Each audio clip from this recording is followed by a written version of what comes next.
Every spring, countless homeowners head to their neighborhood hardware store and repeat the same routine. They pick up a $40 bag of fertilizer, haul it home, spread it across the lawn, and then stand there, arms crossed, waiting for the thick, dark green carpet they saw on the packaging. 2 weeks pass and nothing changes. Maybe a few specks of growth appear, but the lawn looks patchy and uneven. Some areas remain yellow, others look even worse than before. What do they do next? They buy another bag, this time $50 for a premium product with a fancy slow-release formula and a picture of a golf course on the front.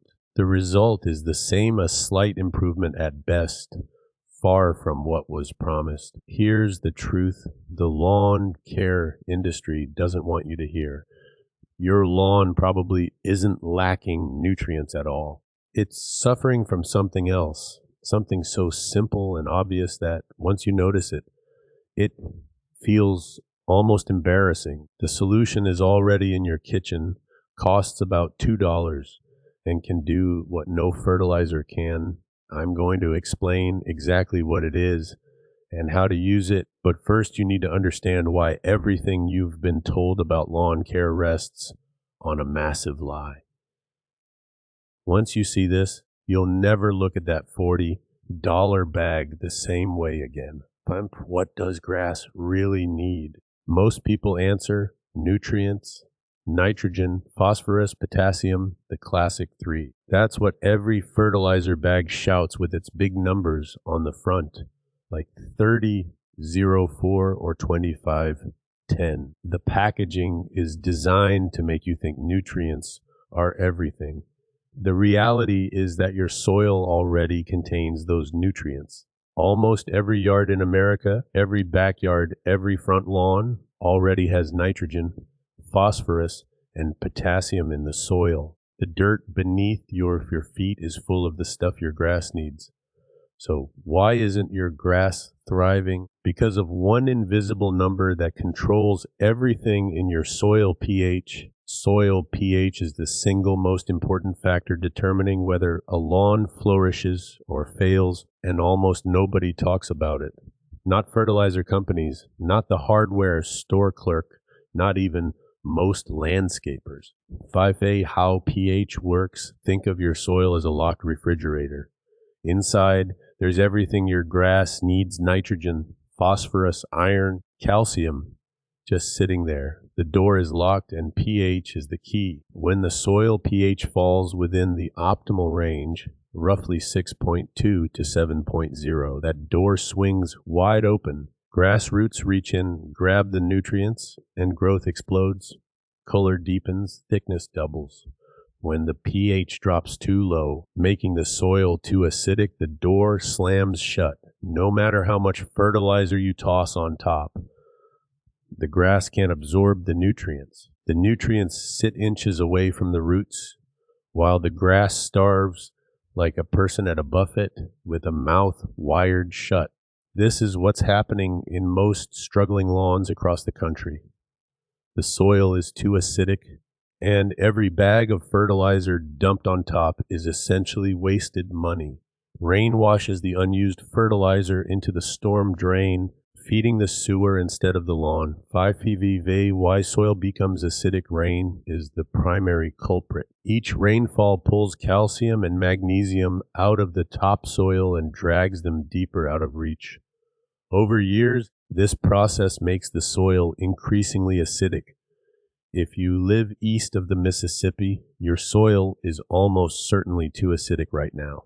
The same goes for the Pacific Northwest. Any region receiving more than 30 inches of rain per year experiences a gradual pH decline, whether you realize it or not. Pine trees, oak leaves, and even some mulches accelerate the acidification. A lawn surrounded by pine can see pH drop into the 5s. At 5.5, grass loses access to nearly half the nutrients in the soil. At 5.4, it's essentially a dead end.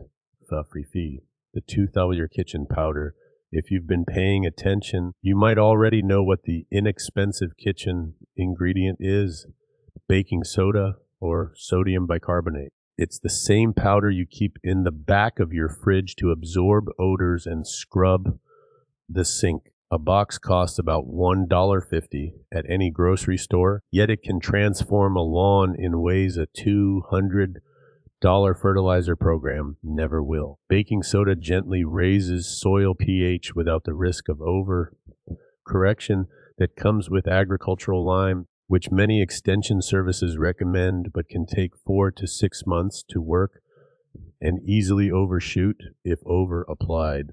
Baking soda works faster. Visible results can appear in as little as 2 weeks. Because it's water soluble, it distributes evenly through the topsoil the first time it rains or you water. Important rules. 1. Test your soil first. Purchase a soil pH test kit for about $4 at any garden center. The test takes 5 minutes. Insert the probe, wait 60 seconds. Read the number. If the pH is below 6.0, baking soda will help significantly. If it's between 6 and 6.5, it may help a little. If the pH is already above 7, do not use baking soda. You'll make the soil too alkaline and create a different set of problems. Testing first prevents the mistake of applying baking soda to already alkaline soil, which would burn the grass. 2. Users use the correct ratio. Mix 1 tablespoon of baking soda per gallon of water. Stir until fully dissolved. Apply the solution with a watering can or pump sprayer, spreading it evenly across the lawn. 1 gallon covers roughly 25 square feet. For a small front yard of 400 square feet, you'll need about 16 gallons. Apply this mixture once every 2 weeks, neither weekly nor daily.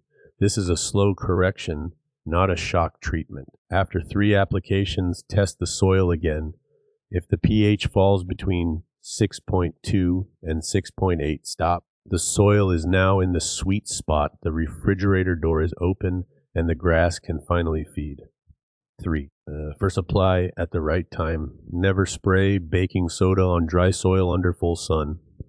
On a 95-degree day, the solution can dehydrate grass blades through osmotic stress, pulling moisture out of the leaves instead of the soil. Apply in the early morning before 8 o'clock or in the evening after the sun drops below the tree line. Lightly water the lawn first so the soil is damp before the solution hits it. This ensures the baking soda penetrates the root zone rather than sitting on the surface and crystallizing. 5. What to expect? Around day 10 to 14, the first noticeable change is color. The washed out yellow-green tone shifts to a deeper, richer green. Then thickness improves. As roots finally access the locked-away nutrients, the grass begins tillering. Each plant sends outside shoots, increasing blades per square inch. Thin, sparse patches fill in on their own without receding or patching, simply because the existing grass finally receives food. Fertilizer manufacturers know this. They've known for decades that their products can't deliver the promised results if soil pH is wrong, yet they never include a pH test on the bag or advise checking the soil first. If you fix the pH, you wouldn't need their product. Think about how many bags of fertilizer you've bought in the past 3 years. $20 here, $40 there. Some homeowners spend $300 to $400 in a single season on fertilizer that the grass can't absorb because of incorrect pH. Adding nutrients after pH correction, once the pH is corrected, usually after 4 to 6 weeks of weekly applications. The soil is ready to use nutrients efficiently. Instead of reaching for another expensive bag, use kitchen ingredients such as used coffee grounds, a great slow-release nitrogen source. Used grounds contain about 2% nitrogen by weight, released gradually over weeks. exactly how grass prefers to eat. Sprinkle a thin layer across the lawn once a month. The layer should be light enough that you can still see grass blades. If the grounds cover the grass completely, you've used too much. Fresh grounds are slightly acidic and should be avoided. Only used brewed dried grounds are suitable because they're nearly neutral. Just powdered milk. Though it sounds odd, powdered milk provides calcium, which helps maintain the pH correction made with baking soda and feeds beneficial soil bacteria. These microbes break down organic matter into plant-available nutrients, creating a self-sustaining fertility cycle. Mix 2 tablespoons of powdered milk into a gallon of water and spray across the lawn once a month, following the same early morning or evening timing and applying to damp soil. Cost comparison: baking soda, a 4-pound box costs about $3 and lasts an entire season. Coffee grounds free. If you drink coffee, coffee shops often give away used grounds. Powdered milk, a small box costs about $4 and lasts 3 to 4 months. Soil pH test kit, $4, one-time purchase, reusable. Total annual cost, roughly $11.